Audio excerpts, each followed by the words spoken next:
Okay, as promised, here is the medical misinformation policy, or the COVID-19 medical misinformation policy of YouTube.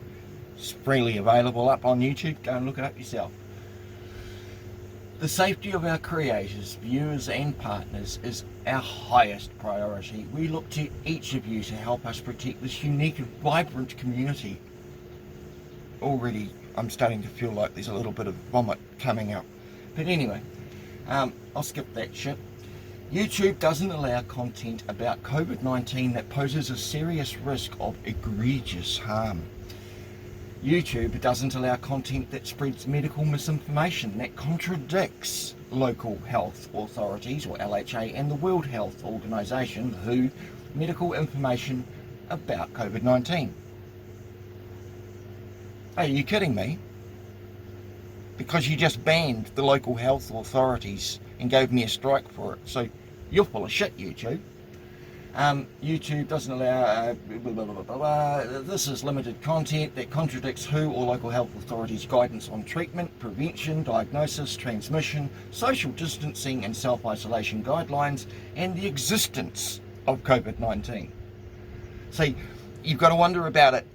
If they've made a policy about it to try and enforce something, they're really trying hard to stop the existence of COVID-19. What, is that a thing, is it? YouTube, you're trying to even just, God forbid anybody even think of it like that. No, YouTube's policies on COVID-19 are subject to change in response to change to global or local health authorities' guidance on the virus. Well, I just put up a video of the local health authority about COVID-19 and Immunisation Advisory Centre, and you took it down. So is YouTube contradicting the local health authorities now? Is that it? Which one's it going to be, YouTube? What this policy means for you: don't post content on YouTube if it includes any of the following: treatment misinformation, content that encourages the use of home remedies, prayer or rituals in place of medical treatment, such as consulting a doctor or going to the hospital. Are you kidding me? So you're not allowed to pray. Content that claims that there is guaranteed cure for COVID-19. Content that recommends use of ivermectin or hydroxychloroquine for the treatment of COVID-19. Claims that hydroxychloroquine is an effective treatment for COVID-19. Categorical claims that ivermectin is an effective treatment for COVID-19. Claims that ivermectin and hydroxychloroquine are safe to use in the treatment of COVID-19. Other content that discourages people from consulting a medical professional or seeking medical advice. Prevention misinformation, content that promotes prevention methods that contradict local health authorities or WHO. Claims that there is a guaranteed prevention method for COVID-19.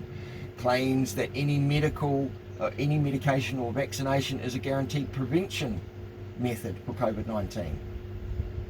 Really? Isn't that what the government's been doing? Content that recommends the use of ivermectin. They've got a real hard on for ivermectin and hydroxychloroquine. Claims that wearing a mask is dangerous or causes negative physical health effects. Really? Claims that masks do not play a role in preventing the contraction of COVID-19. Claims about COVID-19 vaccinations that contradict experts' consensus, really, from local health authorities or WHO. Claims that an approved COVID-19 vaccine will cause death, infertility, miscarriage, autism, or contraction of other infectious diseases. Claims that an approved COVID-19 vaccine will contain substances that are not on the vaccine ingredients list, such as biological matter from fetuses, fetal tissue, fetal cell lines, or animal products. Claims that an approved COVID-19 vaccine will contain substances or devices meant to track or identify those who receive it. Claims that COVID-19 vaccines will make people who receive them magnetic. Claims that an approved COVID-19 vaccine will alter a person's genetic makeup. Claims that COVID-19 do not reduce risks of contracting COVID-19. Claims that any vaccine causes contraction of COVID-19. Claims that a specific population will be required by an entity except for government to take part in vaccine trials or receive the vaccine first. What? Didn't Pfizer have trials? Oh no, hang on. You're all lit. Moving on. Claims that specifically content that promotes the use of unapproved or homemade COVID-19 vaccines, instructions to counterfeit vaccine certificates or offers of sale for such documents, diagnosis misinformation. Oh my God. This just goes on and on and on. Like I said, it's about 4 times as long as the normal medical misinformation policy. But after just reading the first lot, and I really, it's just doing my head in reading it, this shit here, everything that you're reading in their policy, you've got to think about it. Why don't they want it? Could there be some truth in everything their policy is trying to stop? That's the way I would read this. Everything they have in their little COVID policy, medical misinformation policy, is shit they don't want people knowing.